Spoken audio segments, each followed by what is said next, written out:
back with another chapter reaction. Alright, 434. That's where we at. Title of this chapter is Obscured.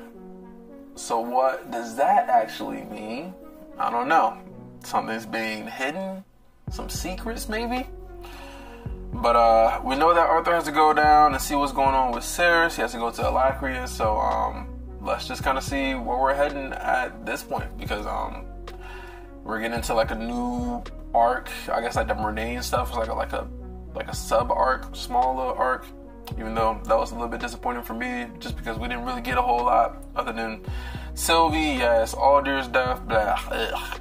And then we also got Ren coming back. We also got Chul, and that's really about it. I don't know, but we'll probably go back there again and get some more information. So I'm not like too upset about that. But let's get into this. So Obscured, chapter 434.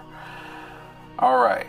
A child's scream cut across our conversation, bringing Lyra up short. Oh shit! So they're back, still having their conversation. So he hasn't left yet. Okay, cool. So a child's scream. Maybe it's some mana beasts. Maybe some mana beasts came out and they're fighting. We all tensed as I searched for the source of the noise, expecting to rush into defensive action. A moment later, I relaxed, letting out my held breath. Several children, ranging from perhaps 8 to their early teens, were chasing each other between the plots of raised farmland. So they're thinking like, oh my god, there's danger. And then they just get this scream and it's like, oh no, just some kids playing. And I can relate to that, like kids be like screaming and like you'll be thinking somebody dying and shit and fucking, no, they're just playing around. Kids, so several children was playing. The girl in the lead was sprinting with a heavy leather ball in her arms. Are they playing basketball? In her arms, while the others struggled to steal it from her. A boy, slightly larger, caught her arm, and she attempted to throw the ball to another girl. Maybe they're playing like, you gotta like capture the ball? Kind of like capture the flag, almost? I'm trying to think of what game they're playing. So it was too heavy. So yeah, she threw the ball to another girl. However, it was too heavy and landed several feet short. It rolled into the path of another child, who kicked it wildly by accident, sending it careening into our direction. Why are there children here? Ellie asked, confused. Lyra watched the children play with a distant expression. See, Lyra, man, we're really learning a lot more about Lyra and like, you know, who she is as a person. It seems to me like she really do care about the Alacrians. Like she really does care. Like she's going around and she's making her rounds, visiting each camp or whatever every day. And then she's like looking at like the children being born. Like, oh yeah, what do we call these children that was born in, you know, Dicathan soil? And then, you know, it's kind of like she's like looking at the children. Maybe she's been through a lot. Well, obviously she's been through a lot of shit. But maybe she's kind of like reminiscing like back on her past and just like, you know, looking at the kids playing like, oh yeah, you know, I used to be a kid playing around like that. And then, you know, Agrona and, you know, Future Blood, all the torture and all that shit. So maybe she's kind of going back to her happy days looking at the children. I don't know. I really hope we get like more information with some of these characters. Cause I like a lot of these characters. That's part of the reason why I like this story, just because I like the characters. There's not very many characters, you know, Cecilia, that I don't like. But yeah. So why are there children playing here? Lyra watched the children play with a distant expression. Many Alacrian families had taken up residence in places like Xyrus and Ediston. Mostly those of higher-ranking soldiers. They have nowhere else to go. The ball rolled to my feet. The children stopped chasing it, keeping their distance as they stared at me nervously. I tossed the ball into the air with my toe before kicking it back over their heads, sending it sailing. I think that's chorus of laughter broke out among the kids. Let me say you said this fucking word, just because we got Google. Chorus. Okay, that's what I thought it was. Chorus. I said chorus. I'm fucking stupid. Anyway, a chorus of laughter broke out among the kids as they took off after it again. When I turned back around, Lyra was expecting me intently. If you're going to Alacria, she said, there's something I'd like to ask of you. So she's not going with him. That's basically what this is saying. She's not going with him. Maybe she wants him to get something exactly. Maybe she has family. If you're going to Alakir, she said, there's something I'd like to ask of you. A stack of rolled scrolls and folded parchment appeared from her dimension ring. Some of the people here have written letters to their bloods in Alakir, but have no... He's not going to be able to do this shit, bro. Like, there's no way.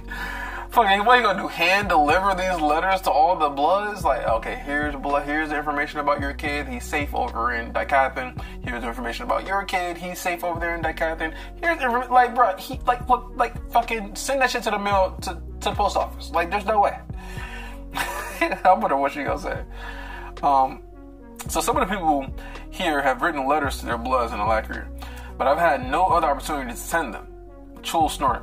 Are we to be postmen now? This is all like Chul, man. Chul showed up, and he's just so direct. He's so direct. He's just so simple. He's just like, so are we to be postmen?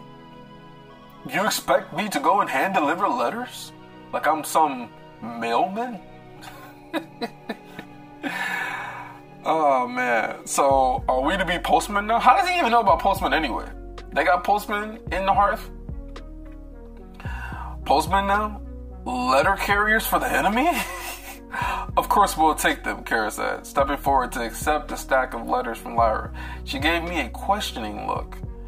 It shouldn't be an issue getting them to Alakir. At least, I said, non-committally, feeling more in agreement with Chul than Kara. Lyra let out a clear, honey-rich laugh, and I couldn't help but chuckle as well. I'm not asking you to go door to door and to deliver them, Regent, but thank you. Your assistance in this, though it may seem menial to you, it's greatly appreciated. Kara clutched the letters with care for a long moment before sending them into her dimension ring. Do we have a destination in mind then?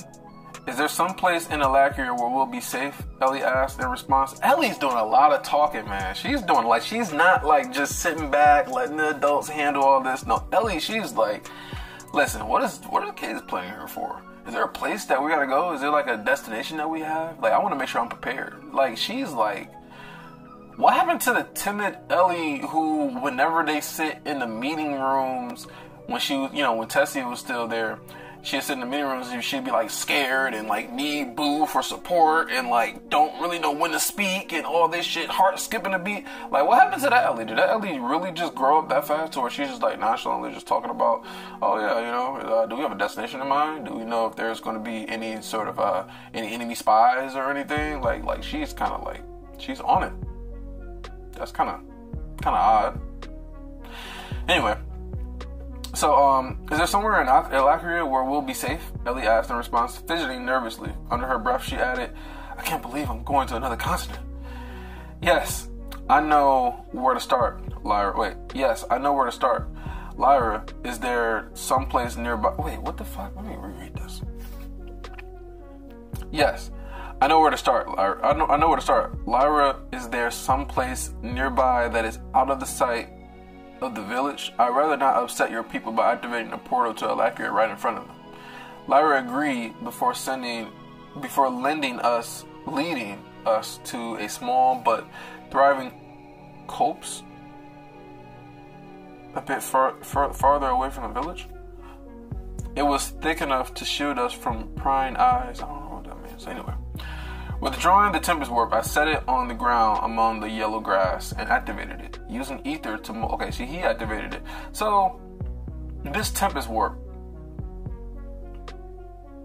do you need to use mana to activate this Tempest Warp, I'm guessing? I don't know. I'm just trying to figure shit out.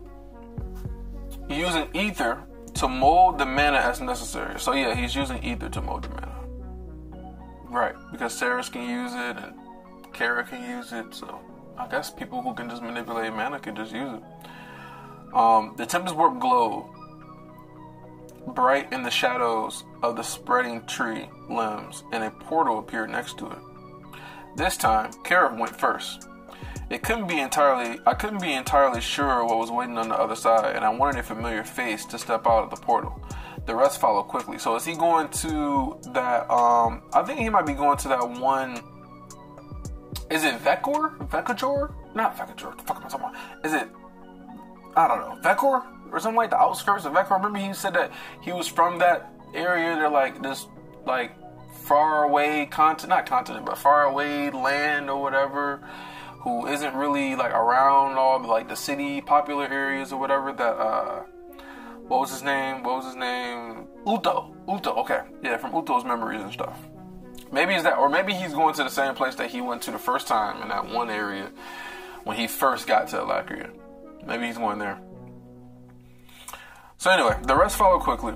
"Thank you, Lyra," I said, offering the retainer my hand. She took it. "Things are coming to a head, Regent. I can't help but feel that Agrona is done biding his time.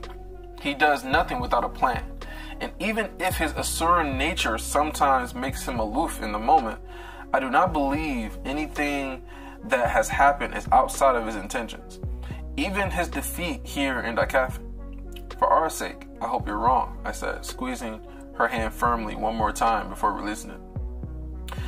As I reclaimed the Tipper's warp, I felt my gaze drawn into the middle distance, beyond the trees. I could still hear children playing and laborers shouting, followed by the low, mournful trumpeting of Moonox.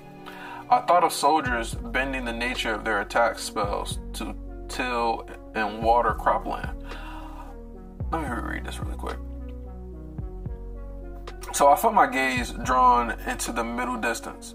Beyond the trees, I could still hear children playing and laborers shouting, followed by the low, mournful trumpeting of Moonox.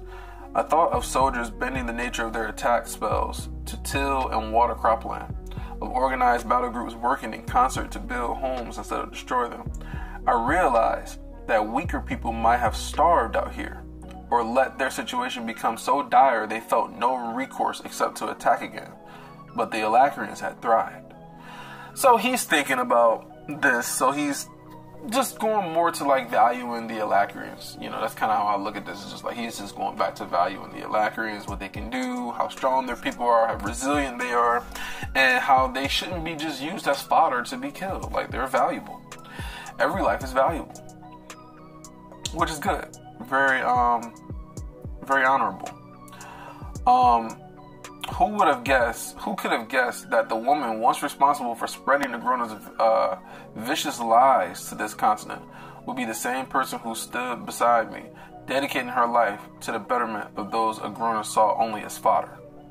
Seeing the possibility of better days on the horizon after so long at war, I stepped into the portal. My eyes like fucking up right now.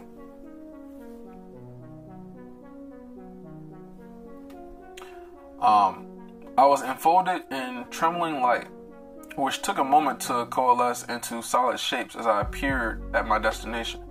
Disembodied voices seeped into my awareness before I could make sense of the shapes. Several different voices, most of them shouting.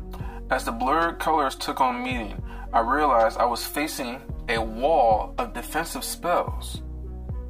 As the blurred colors took on meaning, I realized I was facing a wall of defensive spells.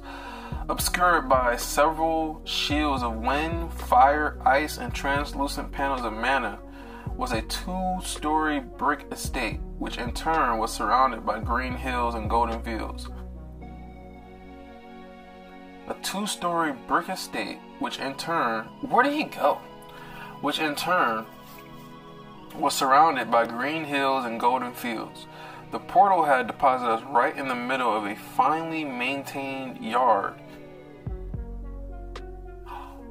Did he go to what the fuck his face is? Like, I'm thinking of this right now in the moment. Did he go to what's his name's estate? Remember the one dude that he helped out with remember when he was like arrested and shit like that, when he did the whole trial thing? It was the one Alacrian who used to go diving into the dungeons. Or not the dungeons, but the relic tombs. And remember he had did a little trial fight with him on his estate? And he was like taking care of like these kids and shit. I wonder if he went there. So the porta deposit was right in the middle of a finely maintained yard, and Chul had his foot in a bed of tangerine-colored bulbs. He also had his weapon out, and he was scowling at the opposing mages. Regis had jumped in front of him, dissuading Chul from leaping at the Alacrians, while Ellie, holding Silverlight like a quarterstaff, had taken cover behind Boo. Okay. Holding Silverlight like a quarterstaff? Okay, so she's not using it as a bow yet. Had taken cover behind Boo. Kara had stepped forward with her hands raised over her head and was now calmly attempting to defuse the situation. We're not a threat. Just relax. My name is Kara of High Blood Denor. Or Denoir. Denoir. I think that's Denoir. Please, just one of the shields melted away and a young woman stepped out through the defensive line. Her orange hair faded to yellow at the tips, framing her disbelieving face and bright hazel eyes. Professor Gray? Wait, who is this? A young woman stepped out through the defensive line, her orange hair faded to yellow at the tips. Orange hair with yellow tips. I don't know who this is. Fuck, I can't think. Professor Gray? Please, don't attack my friends. Wait, okay, I don't know if this is please, don't attack my friends, or is this please, don't attack my friends. I don't know which one. I don't know which one it is. Please don't attack my friends. Is that Briar said, slowly stepping out in front of the others. That would make this pretty awkward all around. One by one, the other shields flickered out, revealing several young mages, all school age. Is he at the school? I don't know where he's at. I guess I'm probably wrong about what's his name estate. The only one I recognized immediately was Adam, Darren's ward. Yeah, I don't remember these people at all. Adam, Darren's ward. The boy's dark eyes had gone cartoonishly wide at the sight of me, and his face broke into a huge grin. All around him, the other young mages began to chatter excitedly, looking to Aiden for confirmation of what Briar had just said. The front door of the estate slammed open, and Darren, that is Darren! I knew it, bro! I knew it! That name, as soon as they said Darren, I was like, oh yeah, that's the fucking guy that helped them out with the trial. He's on his estate. I was fucking right, man. Fucking right. The front door of the estate slammed open, and Darren, how the hell you say the name, rushed out into the sunlight, wind already swirling around his fist at the sight of me. He pulled up short, his expression collapsing into pure shock, then relief, and finally a grin almost as wide as Adam's. Gray, you incorrigible ass. I don't even know how you say that fucking word. Let me see how you say this word. Incorrigible. Incorrigible. I said it like 90% right. Incorrigible ass. I nearly soiled myself when the perimeter alarm went off, he said, getting a round of unsure laughter from the crowd of teenagers. What in Vitra's name are you doing here? Wow. I wonder how this is going to go. I like Darren, or Darren. I'm going to call him Darren. I liked him. I always had liked him. He cared about the people. He was one of the people. I could ask you the same thing, I replied, letting my gaze sweep across the estate's defenders. Your program has expanded, apparently.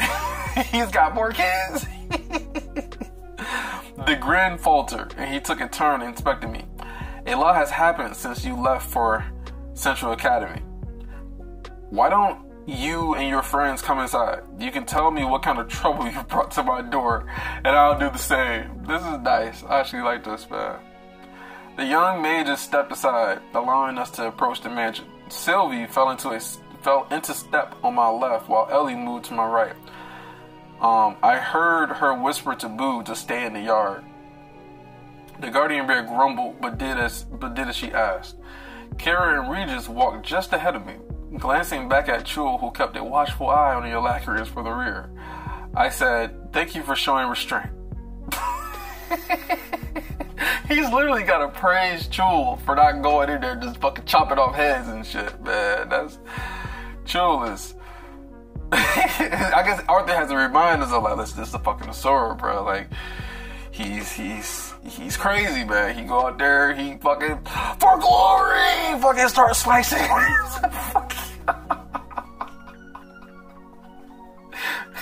He's like a fucking Viking, bro. Like, he's fucking just like, God, man.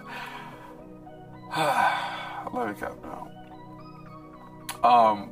Thank you for showing restraint, I said. He met my eyes for barely a single step, then returned to watching the Alacrian children.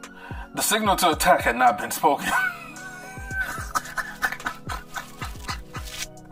He's so simple. Like, he's literally so simple. I swear to God, every time he starts talking, it's just like, oh yeah, just some simple shit like that. Oh, you didn't say the command to attack, so that's why I didn't attack. It's just simple. The signal to attack has not been spoken. Inside the entrance hall, more young faces were peering out from doorways and down from the banister around the second floor landing. Master Orden? What? Professor Gray? Aphany? I think that's how you say that name. I don't know all these names, man. It's been a minute. Her dark hair, longer than when I had last seen her at the Victoriad, was blocking off one of the hallways. Behind her, several much younger children were struggling to hide behind her while simultaneously trying to see what was happening, including the little girl Penka I had met last time I was here. I wonder what I can't think of her name either. But the girl he ended up saving, even though the rest of her family got killed, the girl he ended up saving during the mirror, like the mirror room or the mirror world or whatever the fuck it was, that part. We ended up saving her, took her back home. She went back home. They was plotting to have Arthur killed and all this other shit, and then he ended up coming there and just slaughtering the mother and the father. Just like, hey, let Nico know that I'm the one who did this. I wonder what she's doing. Because she's like now like a fucking orphan. Like, that's her whole family got just obliterated. Ezra, I know that was one person's name. Ezra. And then the older brother. And then her friend, which got possessed by the little dark energy thing. And then her dad, and then her mom. Like, they just all just dead, man. I feel bad for her. I really do. So, including the little girl Penka I had met last time I was here. Do you have all the kids from my class here? What? Does he really have all the kids from his class back when he was at the Central Academy? I asked, further caught off guard by Aphany's presence. Darren's lips curled in a forceful smile that didn't make it to his eyes. Marcus is around here somewhere. Briar said from the doorway behind my group. His blood was smart enough to get him out of the academy before things really started going to shit.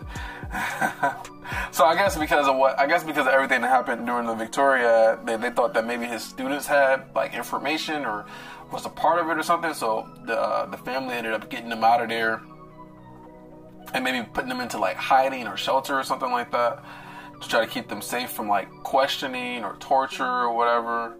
Because, growing up, he does whatever he wants to try to get information on Arthur or whatever, right? So, I guess that makes sense. Briar, mouth, Darren said, his tone lightly scolded. I wanted to ask more questions, but I felt it would be best to do so in private, and so I followed Darren deeper into the estate. A trail of kids followed at a distance, sinking behind us as if we weren't slinking behind us as if we weren't noticed a dozen pairs of pattern. See, my reading, it's not looking so good. A trail of kids followed at a distance, slinking behind us as if we wouldn't notice a dozen pairs of pattering feet. Briar followed more brazenly, acting as if she were one of us, and fully intending on joining whatever conversation followed our arrival. Sylvie took in every weapon or piece of art hanging on the wall intently. Alacrity doesn't seem so different to that Catherine, she mused. It's not. It really isn't. Darren led us to the same sitting room where he and Alaric had revealed their Central Academy plan to me. My companions and I entered the room, but Darren stopped Briar at the door. She crossed her arms and lifted her chin defiantly, but he only had to cock an eyebrow at her. She deflated, flipped her hair in irritation, and shouted at all the other children to get back to their duties, herding them away. I'm trying to remember this girl. Is this the one girl who was like kind of arrogant and shit? I'm trying to remember. The small, finely appointed chamber was an awkward fit for all of us. Regis, sensing this, became immaterial and vanished into my core. Chul moved to the window and stared out, his back to the rest of us. Kara still showing signs of wear from her long ordeal with Vajakor. Vadracor? I think it's Vadracor? I think that's how I'm saying that name now. Vadracor. Eased into a plush chair. Ellie did the same, although she sat much more stiffly, her hands on her knees with Silverlight gleaming across her legs. Can she not, like, withdraw Silverlight into, like, I don't know, fucking immaterial or some shit? Sylvie stayed at my side, her sharp eyes watching Darren carefully. It's fine. We can trust him. Maybe. But can't you sense how stressed he is? Things haven't been going well for him. Arms crossed, I leaned against a bare patch of wall, one of the few not covered by bookshelves or drink cabinets. So what's the deal with all the kids? Darren sighed. Or Darren. I'm changing it up over and over again. Sighed, slumped into a chair. His head slowly panned across the room as he took in each of my companions, and he didn't answer until his eyes met mine. Civil War, Gray. Some are recently orphaned. Others are in hiding to avoid being sent into combat. Your impact can't be understated either. I'm told that many of your students convinced their bloods not to participate in the war because of you. Whoa, okay. So let me reread this. So, Civil War, which is when you're fighting among each other, right? Which is what's going on with Ceres. So, his students convinced their bloods not to participate. So, I guess not to be on either Agrona or Ceres' side because of him. Alright, some were recently orphaned. Others are in hiding to avoid being sent into combat. Your impact can't be understated either. I'm told that many of your students convinced their bloods not to participate in the war because of you. Which is, in a way, why we're here, Kara interjected, drawing Darren's attention. I'm going to say Darren. I gotta stick to it.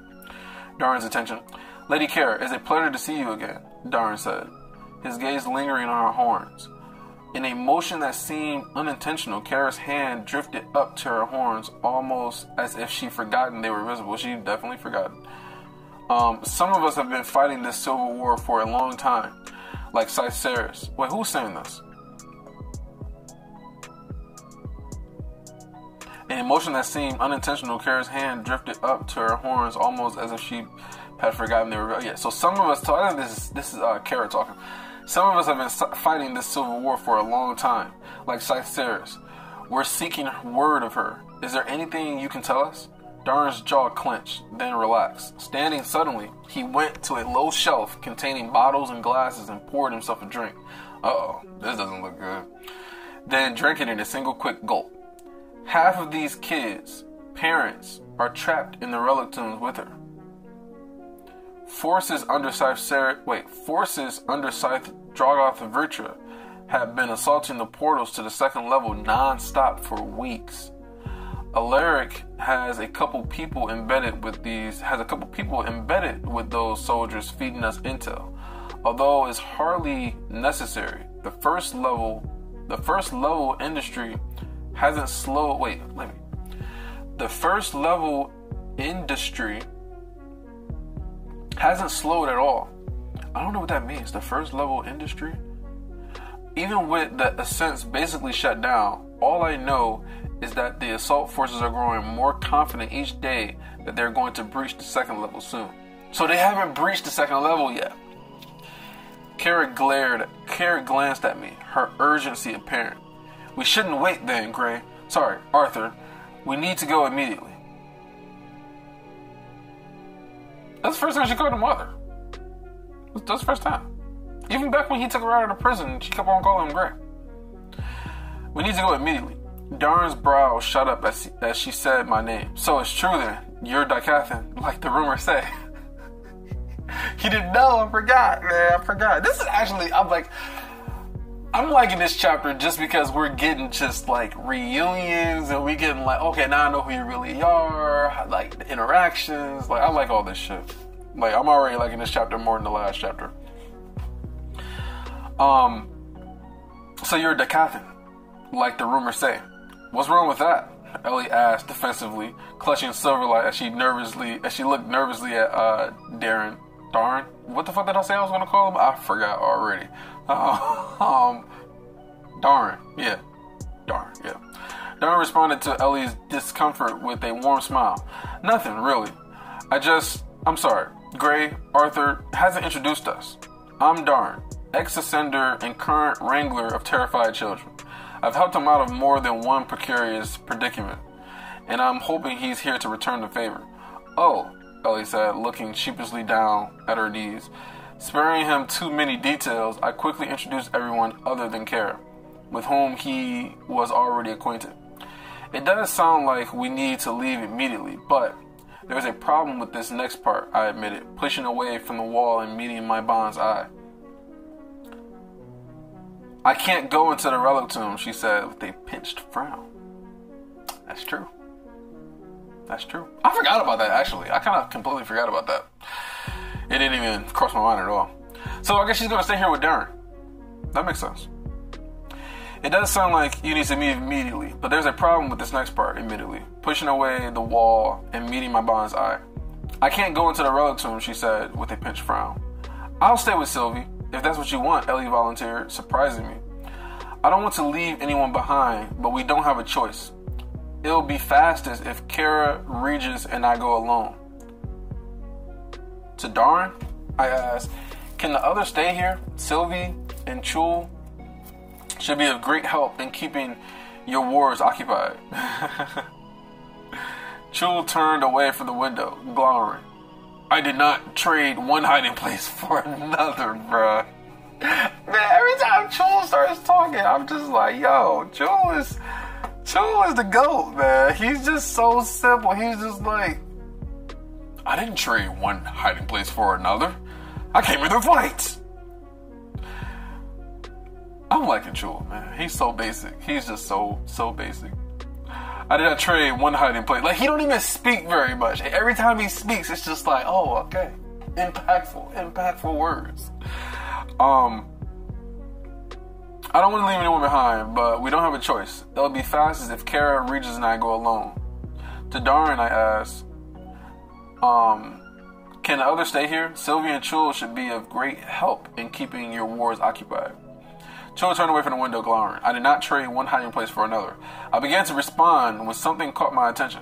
Realmheart bathed my vision in a sea of colors, allowing me to see the wind attribute spell with a sound deviancy, altering the... Whoa, what is this?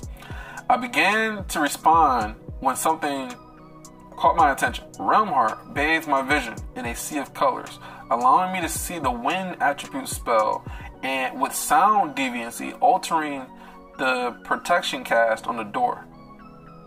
So somebody's trying to hear what they're saying. Darren noticed my gaze, strode quickly to the door, and swung it open. A handful of other students spilled to the ground. Behind them, Affinity and Briar, I think as I said that day, I don't fucking know, had the decency to at least pretend to be sorry. Really now, Darren chided, shaking his head. What are you, a bunch of wild animals?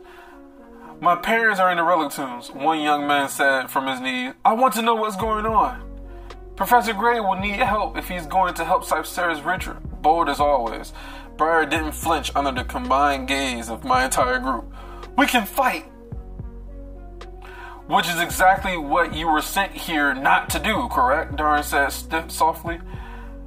I saw then just how much he cared for his many wards, as his kindness only grew in the face of Briar's defiance. Now go on, all of you.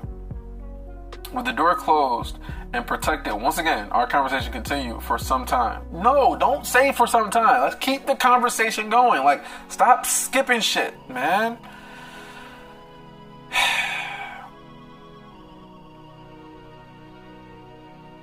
Okay, so the conversation continued for some time.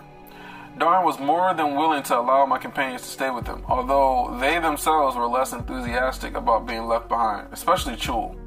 In the end, though, it was the relic tombs that set our course. Withdrawing the compass, I dislocated. Goddamn. I dislocated the two halves and activated the ascension portal or portion. Excuse me. I've seen it do many times. Wait. So withdrawing the compass, I dislocated the two halves and activated the ascension portion. As I've seen it do many times, the crystal within disintegrated and formed an opaque portal above the half sphere. I knew immediately that something was wrong. Wait. Let me wait. Okay, getting back to.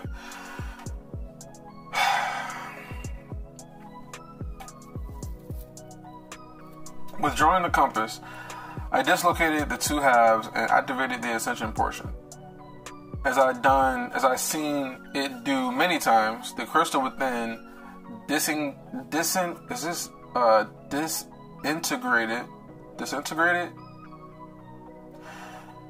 and formed an opaque portal above the half sphere. I knew immediately that something was wrong. The portal itself was disoriented. The light spilling out from it bending unnaturally.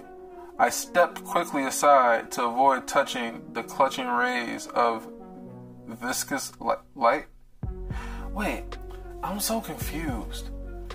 I guess I'm just maybe reading this wrong or what. Obviously, so something's not right. So maybe they might not be able to enter the portal, which then they have to come up with a new plan.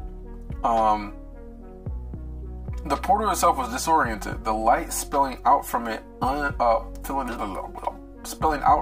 bending unnaturally. I stepped quickly aside to avoid touching the clutching rays of viscous light. Only then catching sight of my bond. Sylvie was staring at the portal as if a trance, and it almost seemed as if the portal itself was reaching out toward her. "You okay?" I asked, my fingers twitching with the desire to cancel out the portal. Sylvie nodded, her hand coming up slowly. See, this weird shit with Sylvie, man. All these little weird things that's happening with her, man. I'm thinking something's gonna happen with Sylvie. I'm not sure what, but something. "You okay?" I asked, my fingers twitching with the desire to cancel out the portal. Sylvie nodded, her hand coming up slowly as she reached out toward the light that was simultaneously reaching for her. "I'm fine. It's just there's some kind of resonance between me and the portal. Faint striations were rippling through the atmospheric ether," I realized. Connecting Sylvie... Wait, what? Faint striations were rippling through the atmospheric ether. They were rippling through the atmosphere. So the atmosphere... Okay, so the ether and the atmosphere. Okay. I realized connecting Sylvie and the ascension portal. So the ether is connecting Sylvie and the ascension portal. "Sylvie," I warned. A vague, disembodied panic tightening my chest. She hesitated, looking to me as if asking for permission. "It feels comfortable." Okay, this is strange. So, but she can't go into the relic tombs, though. So,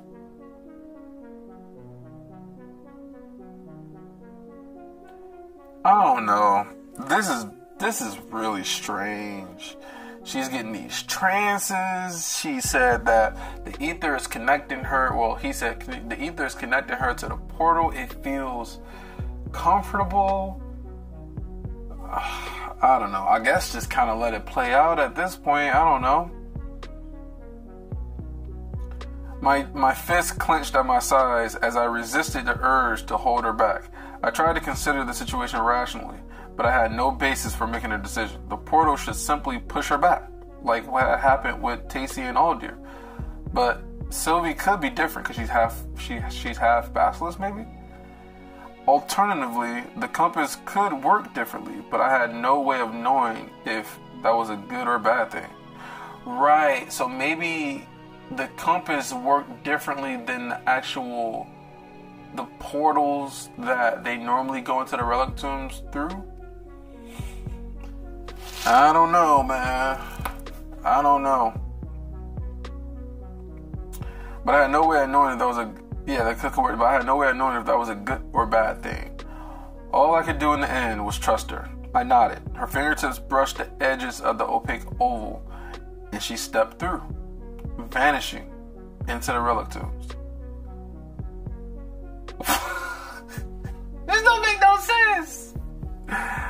Maybe she didn't go into the relic tombs. Maybe she went somewhere else.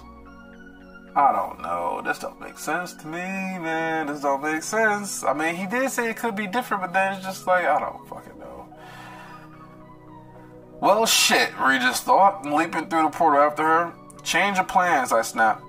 Chul, go with her. Okay, things just changed. He grinned, conjured his weapon, and leaped in. Kara set her jaw in determination and followed. So all this like hesitation, all this shit, and he's just like, well, Regis going through, and then Chul going through, then Kara goes through, and then okay, I guess we're fucking all going through now. I guess I don't know. He grinned, conjured his weapon, and leaped in. Kara set her jaw in determination and followed. Ellie was watching me carefully, clearly still unsure if she was coming with me or not. Why is she going through the portal? That don't even make sense.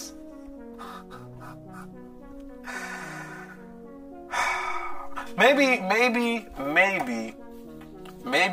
that he wasn't planning on having her go through the portal, but now he is, because he decided that Chul was going to go through the portal, and Chul will be like the strongest as far as like protecting her while he's not there.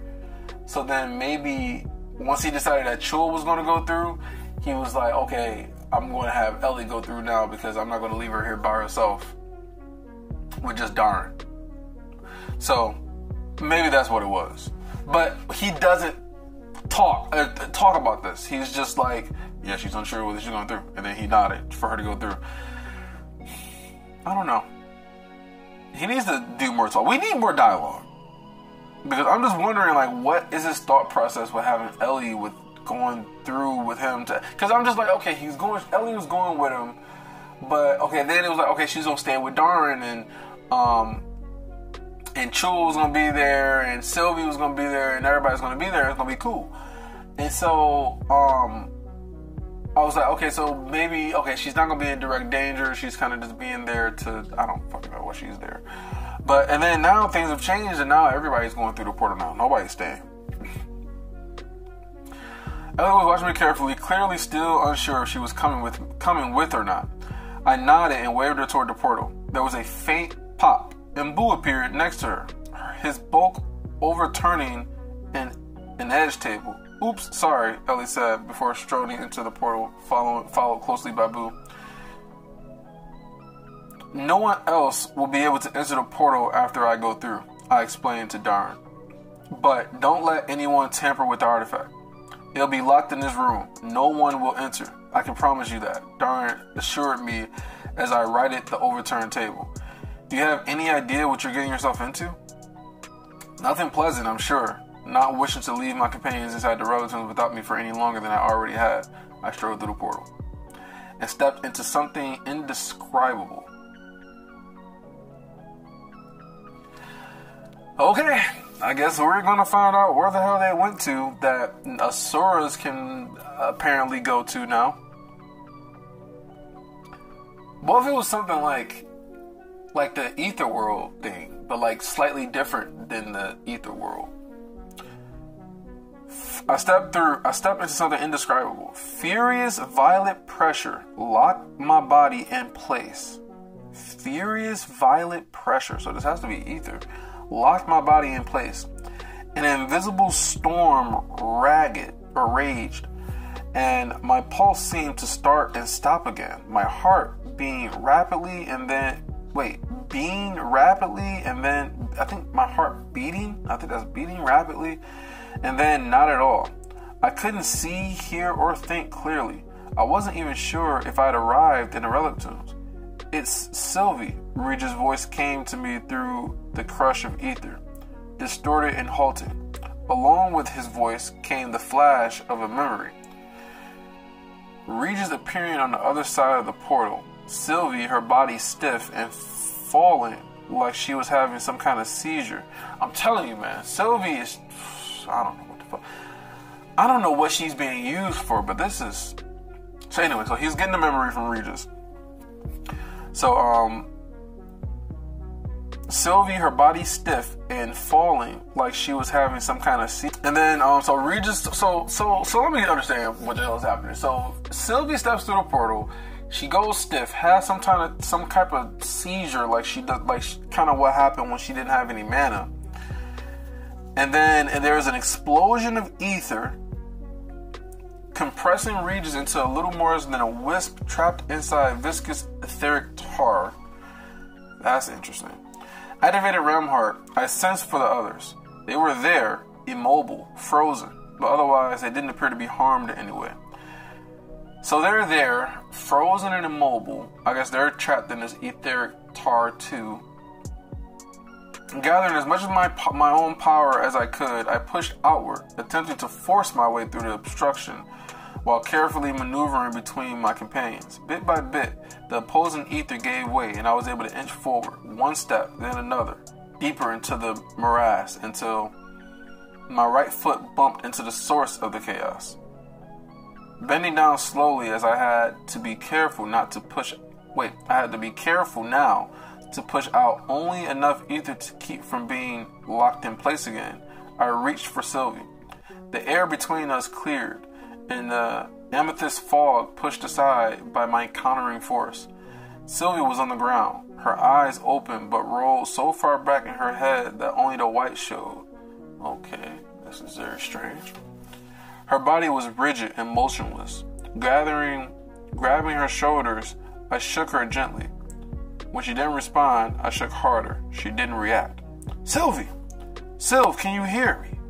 She didn't respond. My mind raced. I couldn't be certain if the ether was being controlled by her in some kind of spell or emanation, or if the relic tombs itself was generating the phenomenon. She was unconscious, but the ether felt like her.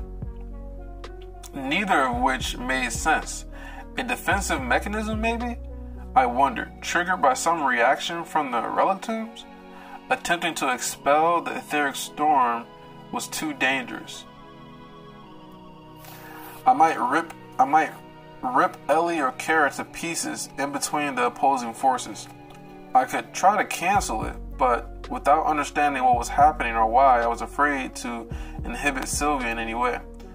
Still, I knew I had to do something. So this situation is very strange. I'm gonna have to reread this chapter for sure. I'm gonna have to reread this chapter and try to figure out what the hell is going on, because I'm about to get off here soon. But still, I knew I had to do something. Expanding my senses, which required a forceful effort on my part as I excluded my own ether to push outward through the spell's effect, like worms burrowing through soil. I tried to find the edges of the cloud. My pulse quickened at what I discovered. So expanding my senses required a forceful effort on my part as I excluded my own ether to push outward through the spell's effects, like worms burrowing through soil. I tried to find the edges of the cloud. My pulse quickened at what I discovered. The storm was expanding outward, building on itself. Okay, the storm. So it is like a storm of ether? The storm was expanding outward, building on itself with the atmospheric ether of the zone. Sylvie didn't have an ether core and so had no purified ether of her own to utilize. Like all dragons, she could only influence the ether around her. If I could force the ether back inward, containing it somehow, I could prevent her spell. So I guess it is a spell from her. Maybe, like he said, like a defense mechanism because of the... But why does she seize up? I don't know. If I could try to force the ether back inward, containing it somehow, I could prevent her spell from affecting the rest of us without cutting her off from it. Only I saw a problem with this almost immediately. If I was expending all my energy containing Sylvie's unconscious spell, I wouldn't be able to help the others clear the zone. Yeah, because he would have to be constantly containing her spell. But maybe then they wouldn't need his help. I don't know. But you got Regis though. Regis can help. But then again, there's some things that like only Arthur is needed for because of them adapting to the strengths of the people there. So if I was spending all my energy containing should have never had Sylvie go. Should have had her stay. This would have never happened if Sylvie would have fucking stayed. I don't know. This is definitely strange. I wasn't expecting this at all. If I was spending all my energy containing Sylvie's unconscious spell, I wouldn't be able to help the others clear the zone. But Sylvie had no natural way to contain so much either. No ability to draw it in and store the ether like I did. But, okay, if she didn't have a way to do it, could he... Okay, so she doesn't have an ether core. So this is not her own purified ether that has been expanding. This is the zone's ether that she's utilizing as like a self defense mechanism type of thing, right? But he said that it felt like her ether, but it wasn't her ether. So I guess maybe it felt like her ether because she was manipulating it, like her touch of the ether or something like that. So maybe Arthur can like draw that ether into himself somehow. I don't know. Or he can somehow try to wake her up? I don't know. If I was spending all my energy containing Sylvie's unconscious spell, I wouldn't be able to help the others clear the zone, but Sylvie had no natural way to contain. So how did she even gather so much ether so fast anyway? In the zone, I guess? But Sylvie had no natural way to contain so much ether, no ability to draw it in and store the ether like I did, except I did have a way to manipulate ether outside of my body without constant except I did have a way to manipulate ether outside of my body without constant conscious input. Is he talking about Realmheart? Manipulate the ether without constant conscious input? I guess the Realmheart is the only thing I can think of. Reaching for the tether to my relic armor, I tried to manifest it without conjuring it onto my body. The black scales appeared over my skin. I ground my teeth and attempted to physically remove it, but unlike normal armor, there was no way to do so. Maybe I could help. If I could move, Regis thought. If we could just... Yeah, that might work. Let me see what I can do. Kneeling next to Sylvie, I opened the floodgates of my core. I didn't attempt to control the... Wait. Okay, so what the fuck is happening? Okay, so let me try to understand everything that's going on. So, he's trying to manipulate ether outside his body, and I guess his relic armor is going to help him do that. He can't do it, but Regis said that I could help if I could move. So, if we could just, yeah, that might work. Let me see what I can do. So they came up with a plan. Alright, so kneeling next to Sylvie, I opened the floodgates of my core. So moving next to Sylvie, he opened the floodgates of his core. I didn't attempt to control the ether that began pouring out of me. Simply let it expand out into the atmosphere. So basically doing the same thing that Sylvie's doing, although I still don't understand how Sylvie can gather all this ether and it's not from her I don't know. So I simply let it expand out. Oh, so he can control his own ether because it's his purified ether, right? So maybe if he expands it out and gets it to touch Regis, he can use his expanded ether and manipulate it to get Regis free. That's what I'm thinking. I simply let it expand out onto the atmosphere. It spread through the cloud, doing nothing to disrupt the spell, but blending in with the atmospheric ether, forming the emanation. I could feel the expanding edge of the cloud and the density of the atmospheric ether. And I tried to match my output to how much the spell was influencing. I could feel the expanding edge of the cloud and the density of the atmospheric ether, and I tried to match my output to how much the spell was influencing. It took a minute when I thought the two forces were nearly imbalanced. So he's matching up his ether with her quote-unquote ether. I took control. Each purple particle of my purified ether latched onto a particle of what made up Sylvie's spell. I couldn't hope to individually control each mote, but the ether responded to my intention and reacted appropriately. Finding Regis within the storm, I stilled the ether around him, then opened a sort of tunnel between us.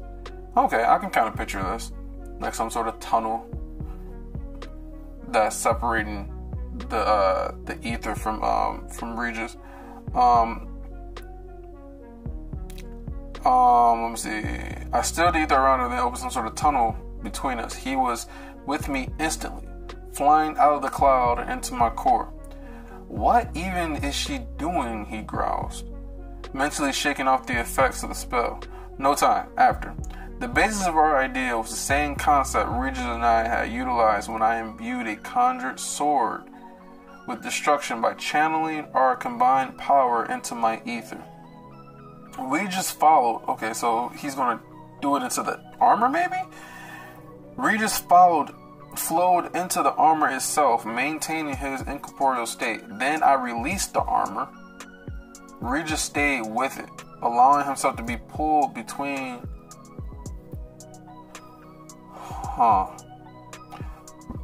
So he has the armor. Regis flowed into the armor. He released the armor, and the armor went into, I don't know, whatever ether dimension that it came from, and Regis went with it, allowing himself to be pulled between etheric states. The armor faded, becoming incorporeal as well, but did not entirely vanish. However, the jinn had crafted the relic. They had never accounted for it bringing along However, the jinn had crafted the relic. They had never accounted for it bringing along another etheric form.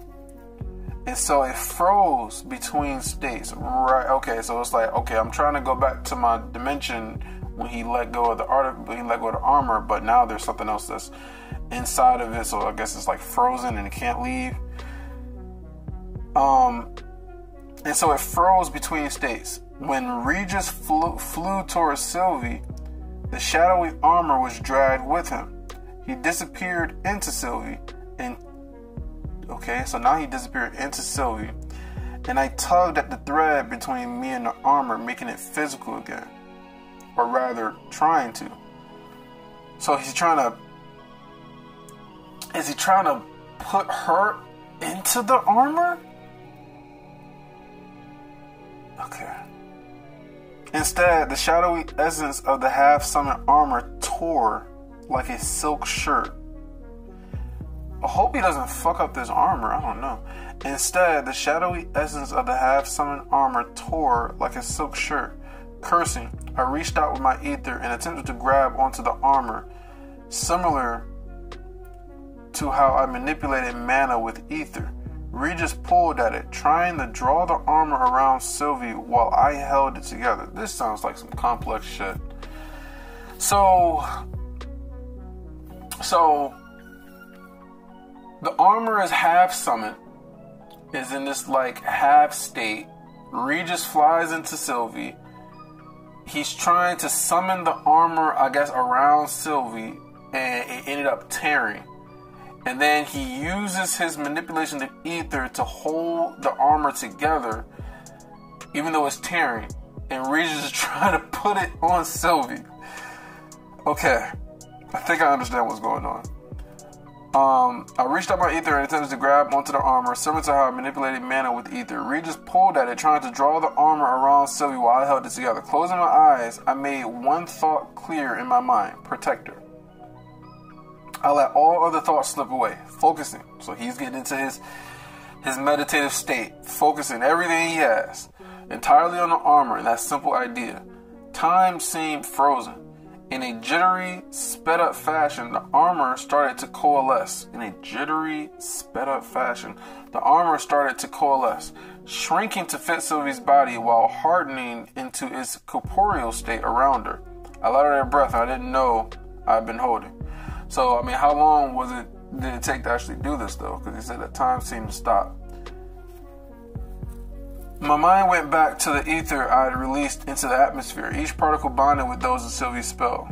The atmospheric ether fought me, attempting to maintain the shape Sylvie's will was influenced into, but as the Jinn projection had explained, my core gave me the advantage of much tighter control and a much stronger bond with the purified ether. And that's because it's purified because it goes through his core and shit. I overpowered Sylvie's influence. Which, I mean, I think, okay, so this is like kind of like training on how he would handle Kez's ether influence. I overpowered Sylvie's influence. The spell's area of influence was forced inward towards Sylvie herself.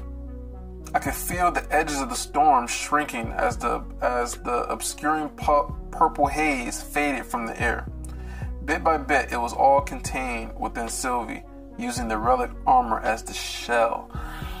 Okay, so what does this mean for Sylvie now? Is she just going to be comatose? The blood-curdling battle cry exploded. That's Chul. You already know battle cries. That shit is Chul. The blood-curdling battle cry exploded just beside me as Chul reared back, his weapon held at the ready as his head jerked this way and that in search of an enemy. Someone else heaved, and I turned just in time to see my sister be sick on the ground not far from where Sylvie lay. Kara wrapped his arm around her and pulled Ellie's hair out her face, muttering something soft and consoling. Ha! It worked. I didn't expect that, Regis thought, as he drifted free of Sylvie's body. He formed into his physical form and shook the mane of fire burning around his neck. I cupped Sylvie's face in my hand and used Remhart to search for any signs of injury, backlash, or magical damage, but she seemed physically unharmed. Now that the spell had been contained, it was clear that this effect was being projected by Sylvie herself and wasn't an attack by the relatives. So, I mean, see, this is all too soon. She's going back too soon. I don't know. I don't even know. Like, this doesn't even make any sense. Like, why would she make an ether cloud that's not her ether, that's from the atmospheric ether, and then this cloud is going to, like, trap everything within a certain distance, I guess? I don't know. So no signs of injury, backlash, or magical damage, but she seemed physically unharmed. Now that the spell had been contained, it was clear that the effect was being projected by Sylvie herself and wasn't an attack by the relic tombs. The armor is doing most of the work, but I'm going to have to stay focused on it to keep her spell from breaking free again, I explained to the others. Ha! What here could threaten me? Bro, you was just trapped. Like, come on, Chul. You was literally just trapped. And then you fucking burst free after Arthur sets the spell free and you fucking looking for enemies and shit. You was just trapped, bro. Like, what are you talking about? Wow, what here could threaten me? Chul asked, staring around confidently. My gaze followed his, fully taking in our surroundings for the first time. We had been deposited on a narrow patch of flat, barren ground in the midst of a forest, except for where we stood. So they're on some... Okay. The trees grew up out of calm, clear water. So the trees grew up out of calm. So it's water there. They're on a patch of flat, barren ground, and a forest. Okay. Giant roots occasionally rose from the surface like winding highways. The roots are that big? God damn. Mirroring the limbs above. There was no sky. No sky. Only the constantly climbing flora. Branches as wide as highways. Oh, so they're in some like crazy wild forest that's like everything is like a I don't know, like maybe like a giant forest almost.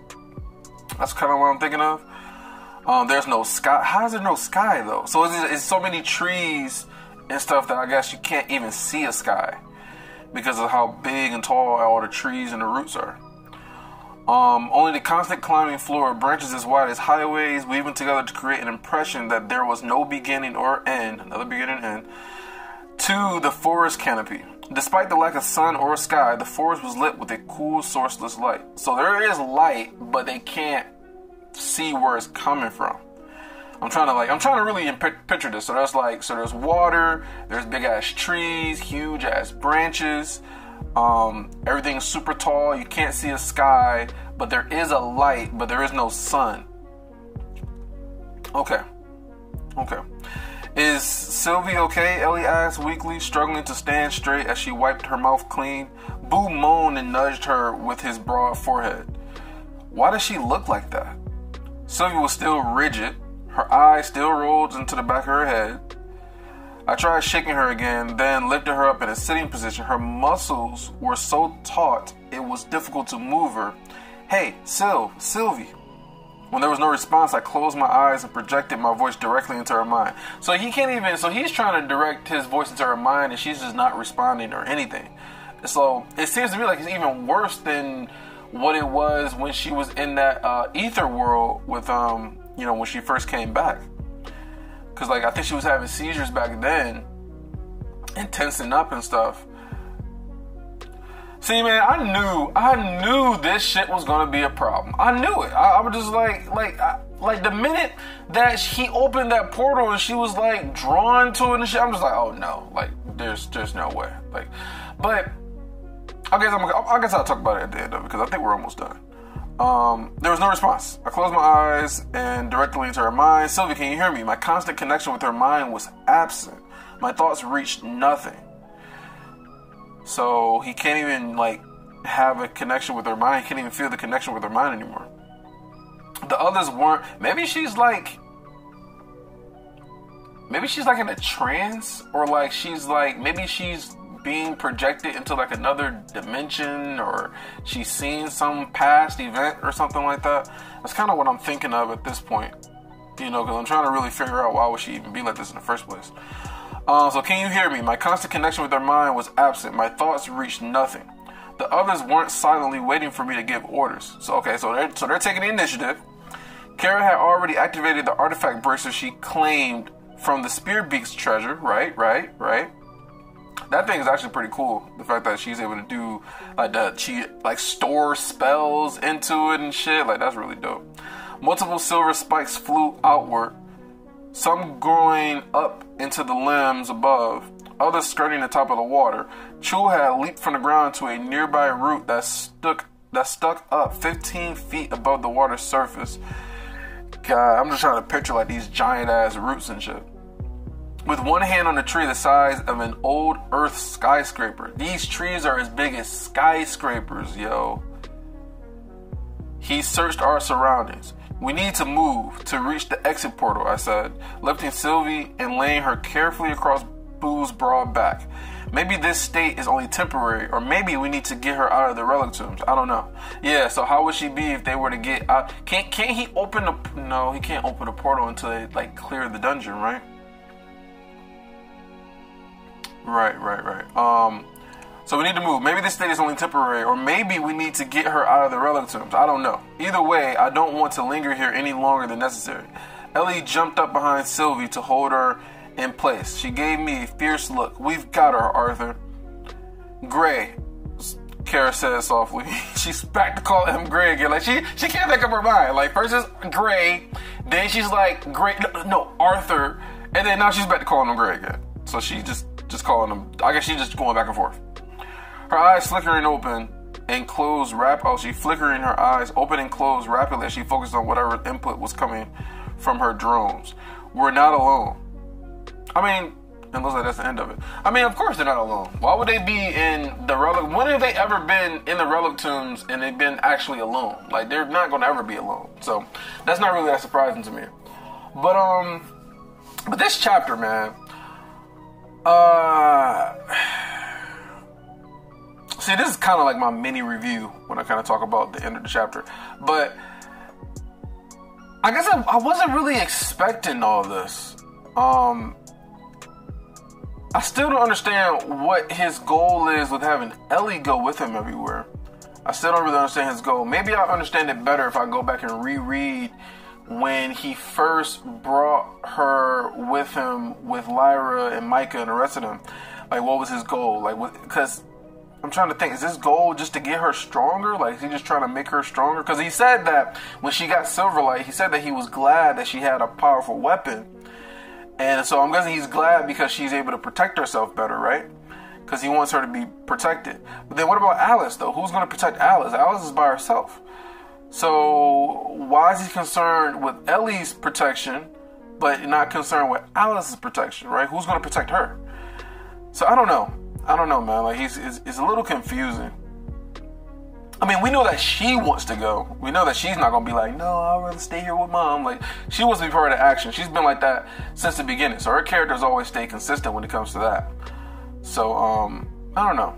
But yeah, like, they're not going to be alone. There's going to be some crazy ass monster they're going to fight. I mean, they got Chul with them. So this shit going to be crazy strong. You got Chul, you got Sylvie, you got Ellie, you got Arthur, you got Kara. Like, they're going to have some crazy. They're going to have stronger creatures than what they was dealing with when it was with Micah and Lyra and the rest of them. Like, it's going to be crazy.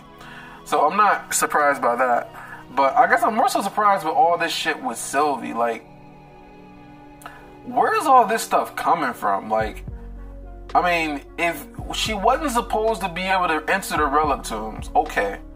But we only know that they can't enter from the regular portals, right? The regular portals that they have to go through to get there. So we know that they can't enter from the actual, like, made portals. This artifact is something different. And so it kind of makes sense to me that the artifact might act a little bit differently to where maybe she could go through it. So that doesn't really seem that surprising to me that she could probably go through it. But I guess what's surprising to me is that when he first opened the portal or used the artifact, right? When he first opened it, he had said something like, he could already tell that it's different. And so that was before Sylvie even went through the portal in the first place. So he could already tell something was different before she went through. And remember, so when she went through, it wasn't anything that the relic tombs did to, like, protect the relic tombs or anything. This was something, based off of what Arthur is saying, this is something that she did. It was some reaction from her body, some spell that she, like, made in, like, some self-defense type of thing. And so she's the one that started all this. But then I guess I asked the question, so what's different? You know, what's different? What's wrong? Because the only thing that's different is Sylvie. Sylvie's the one that's acting different. But he said that it was something that was different about the portal when he opened it up in the beginning. So I guess I'm wondering what was different when he first opened up the portal. Because to me, it seems like everything's fine. Other than Sylvie just kind of went haywire and fucking, went into, I don't know, comatose mode or whatever. Like, I mean, that's like the only thing that's different. So, I mean, other than that, I don't see anything. I guess we'll find out more. I guess we'll just learn more as we continue on with, how they're going to get out of this section of the relic tombs. But yeah, I knew it was going to be some bullshit. I knew it was going to be some bullshit with Sylvie. Once she got into that whole trance, she could feel there's connection. He was like, oh, why don't you go ahead and touch it? I'm just kind of just like, I don't know if that's a great idea, but it seems to me like she really wants to. And so, because I remember he said that it was like she was asking for permission. I was like, okay, yeah, so he's going to let her go. But yeah, so I guess it's all got to mean something, right? It's all got to mean something, the fact that Sylvie's going through all this shit. There has to be some reasoning behind it. I don't think it has anything to do with Agrona. Maybe it could possibly has something to do with Sylvia. Maybe Sylvia put something in her in case she went to the relic tombs or some shit. I don't know. I'm just kind of theorizing, but this is definitely unexpected. It didn't go the way I thought it was going to go. And I guess I'm going to just stay tuned for the next chapter, because this is kind of just like setting things up. I really like the stuff with Darren. I really like the stuff with him and the kids and stuff like that. I like that stuff. We didn't really find anything about Ceres other than, like, I guess she probably is still, she's still in the second level of the relic tomb, so she's still there. And I guess they've been attacking nonstop, and so I guess Dragoth is, feeling like he's gonna get there eventually or whatever. They're getting close to being able to break through. So I don't know. I guess we got to deal with this whole big tree skyscraper, roots, and this whole section of the relic tomb they got to get through, and then we'll kind of see what happens after that. So I guess we didn't really get too much. It's kind of just another setup chapter, but I guess we'll find out. We'll find out more as they go through the relic tombs, and I'm actually curious to see what kind of shit they're gonna face, though. What kind of monsters they're gonna face, like how powerful is she gonna be, how's Chul gonna be acting, is he gonna just be a berserker going crazy, I don't know, the thing with with that spell that she made, and like how he had to use his relic armor to like encapsulate her body and the spell and keep it all inside with the help of Regis, and I wasn't expecting that, so that was creative. But yeah, man, that Ellie's being there too.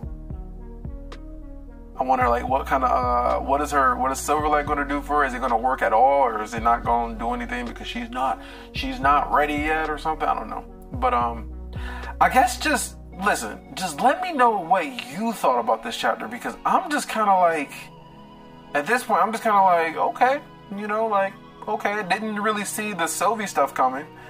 I didn't see it coming the way that it happened. I knew some bullshit was going to happen with her. I knew it was going to be because of her, but I guess I didn't really see her like going comatose. I didn't see that. I was thinking more like, she was going to get like trapped or something, or maybe it was going to break the relic tombs again or something, or maybe she wouldn't be able to go through anymore, or I don't know. They said it was like calling to her, some connection. Like, I don't know, man. This is all just strange. But we'll see what happens to it. But I guess just let me know whatever your thoughts are about the chapter and kind of what you thought about it. I mean, I know I sometimes give ratings of this chapter. I guess I'll give this chapter another 8 out of 10. I really like the Darren stuff, it's kind of all like reminiscent, like, oh yeah, you helped me out, and you got the kids, you got more kids, and that was all really sweet. So yeah, remember to like the video and stuff, help me out, help the channel out, and subscribe if you're not subscribed. I know some of y'all be watching, y'all not subscribed, man. I don't get it, I really don't, but hopefully y'all can subscribe because I'm asking you to, But I'll check you guys out in the next video. Peace.